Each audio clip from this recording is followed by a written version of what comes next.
Welcome, dear listener, to Desert Island Gamer, a quick-fire interview podcast digging into those video games that shaped us into the wholesome, kind-hearted people we are today.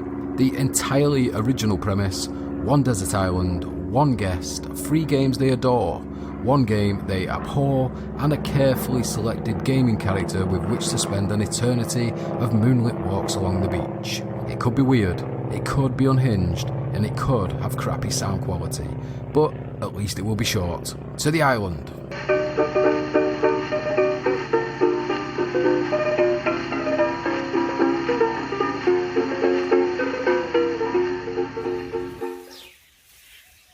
Welcome to Desert Island Gamer, the podcast where we have so much time and so little to do. Oh wait, no, that is right. Today on the island, we are joined by Dylan, gamertag Kid All-Star. Oh no. Hi Dylan. Hi. Is that a gamertag you made when you were younger? It's one you made when I first got my Xbox. It is very nice.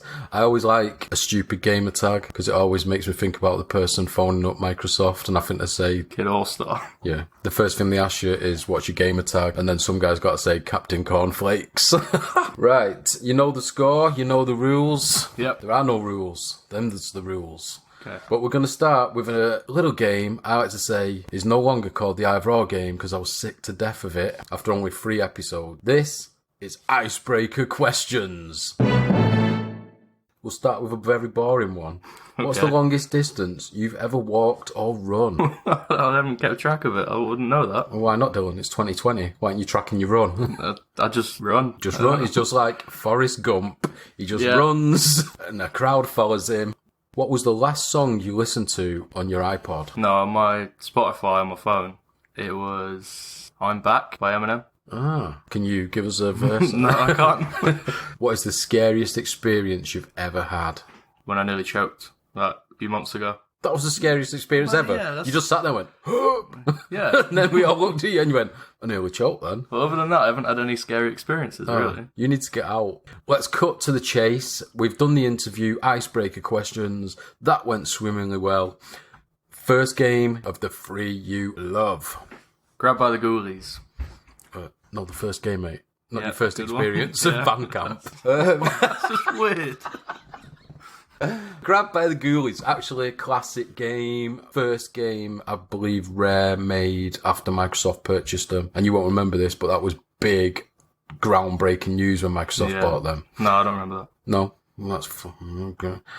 Why Grabbed by the Ghoulies? It's the earliest game I remember playing, and even now, like years later, I still can put in the time to play through the whole thing again. So it's just got that replayability for me, really. Do you like the theme? The Halloween sort of vibe? And it's like all like a story, isn't it? Because you have the book, each chapters. And It's a cool game. It's quite cool they've done it. I think it's one of the worst reviewed Rare games, though. Which is weird for me. But I think that might be because people expected Rare's first game for Microsoft to be like, wow. Yeah. And then because I wasn't a Nintendo fan that much. Were you a Nintendo fan? So we weren't really all over the Rare games anyway. So Grabbed by the Ghoulies was super cool. And can you remember the name of the main character?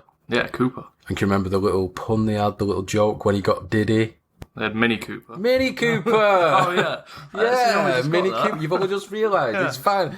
It's been out about 20 years, but finally the joke has landed. Okay, first game, Grabbed by the Ghoulies. Good choice. Retro. Good reasons. What is game 2? FIFA. Not any in particular, just FIFA in general. The FIFA franchise. Yeah. I've put so many hours into it. It's like... Well, I'll slag it off in a minute, but first you tell me why I shouldn't slag it off. Well, I put so many hours into it, and you can play online with anyone, really. Like, you can play with your mates in pro clubs, so it's like you're all in one team, play against each other. There's just loads of different stuff you can do on it. Do you have a game mode you spend most of your time? Yeah, Ultimate Team. So like, you just collect cards, make your own team. Basically, you can have whoever you want in it. Is that also the game mode where you spend most of your money? Yeah. Yeah, a bit too much. It's something I play a lot, so I don't really mind, because I know I'm going to use it. Does it feel like Christmas morning every time you open a pack of cards? No. Oh, that's a shame. Do you have a particular year? Between 12 and 14, those ones, like 12, 13 and 14, they were my 3 favourites, really. And you're a football fan? Yeah, yeah. So is it capturing football? It is in a way, but there's always the problems it has. There's always something going wrong in each game. But Little glitches. yeah, you can use your favourite players in whatever team you want, really. So yeah, it's good in that way. Yeah? And you play online more than the solo, yeah? Yeah, definitely. Okay. My favourite FIFA was probably FIFA 19. Really? Because that is when I realised I should just chuck it in the bin and start playing Pro Evo Soccer, which No. you admit that's a far superior game. Pro Evo. No, I don't. Like it's the football purist game. No. Like, FIFA is like the Premier League, Razzmatazz, fireworks, whereas Pro Evo is like the little championship club, getting in the mud, dirty, proper football, grassroots. No, it's not as good. It's like the graphics are a bit better. But other than that, there's nothing else that it does better than FIFA. Well, I thought it was the other way around. I thought the graphics were FIFA's department, but the Really? gameplay was Pro Evo's. Nah, I'd have it the other way around. Well, you're wrong. Anyway, good choice though. Yeah. Good bad choice. But it means a lot to you. And now, game 3. Lord of the Rings Return of the King. Oh, wow. What console? GameCube.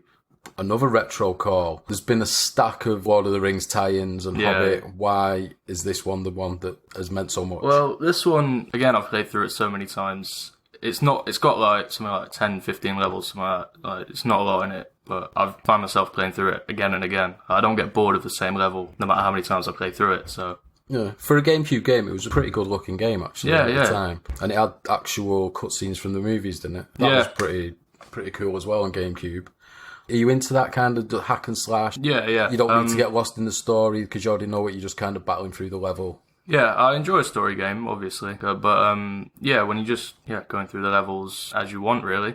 Any other Lord of the Rings games getting close to it? No, not that I think. There's some that are alright, like you've got the PC one, like Battle for Middle-earth. Where controlling armies. Oh, like the RTS style. Yeah. But that's the only one that I could really, slightly close to it. Good choice. 2 retro games, that's a first. Yeah. That's not happened yet. I was 2 thinking, retro games and a franchise as well. Yeah, I was thinking Jedi Fallen Order, but for Lord of the Rings Return of the King, I'll play that over most games that are out now. I imagine, like, in 5 years' time, you'll have forgotten about Jedi Fallen Order, but you'll still, like, have a place in your heart for Lord of the Rings on the GameCube. Yeah, exactly. Because it reminds you of being young, when you were called Kid All-Star, and it meant something. Yeah. So there are 3 games. Now, one game you absolutely cannot stand and is going on the flames. Halo 5. Everyone goes controversial for the game they throw in the fire. Yeah. All the other Halos before that, I loved them. I could play them again now, but Halo 5, I don't know. It just, the story wasn't as good. Even the multiplayer, I can't really get into that. Like with Gears of War, that dropped off a bit, but I could still play it. But I wouldn't even go near Halo 5 now. What was it this time that killed it? Was it the story wasn't up to the standards of the previous ones? Was it a case of it was doing the same old thing? Yeah, it was mainly the story. I couldn't really get into it. Like with all the others, I could sit there for a few hours and play through a bit of the story. But this one, no, I couldn't give it the time. What that has reminded me of, because I was talking about gamer tags earlier, and another one of my favourite gamer tags is when a little kid wants to be Master Chief, but he spells it Master Chef. So stupid. That's another cracker. And now you just need to pick one gaming character who'll be spending time on the island with you. Keep it clean. Yeah, I've gone for... That's so stupid. I've gone for Cole from Gears of War. I said keep it clean. Yeah. You'd say something. But no, it's just... I played Gears of War from the first one, and like throughout all of them, he's been my favourite character. Yeah, he is. I reckon, in the first one's him and Dom, between them two. No, not Dom, sorry. Oh, Him and Baird, of course. Baird was another good one, but no. And what is Cole going to bring to the island apart from pure aggression? Well, he can have a laugh, can't he? Like in the games, him and Baird are always having a laugh with each other. Yeah. So, it's a bit of that. We've just got a picture of sun setting, stars twinkling, you and Cole laughing around the campfire, smoke drifting into the sky. Sounds idyllic. Yeah, it's great. Yeah, that's what I'm going with. It's a great call. Halo 5 is on the fire, keeping you and Cole nice and toasty. So stupid. Okay, and that does wrap up your time on the island. But before we go, were there any close run games, apart from, you've said, Jedi Fallen Order, were there any other games that were almost in for inclusion? I liked Sea of Thieves, because it was different. There's never been anything like it, really. Another rare game. Yeah, it's basically, just a lot of rare games. Yeah, so with that, we will leave you and Cole and your games to the island. Thank you very much, Dylan. No, thanks. You're very It's welcome. been great. I knew you'd enjoy it. Yeah. Until next time, goodbye. Goodbye.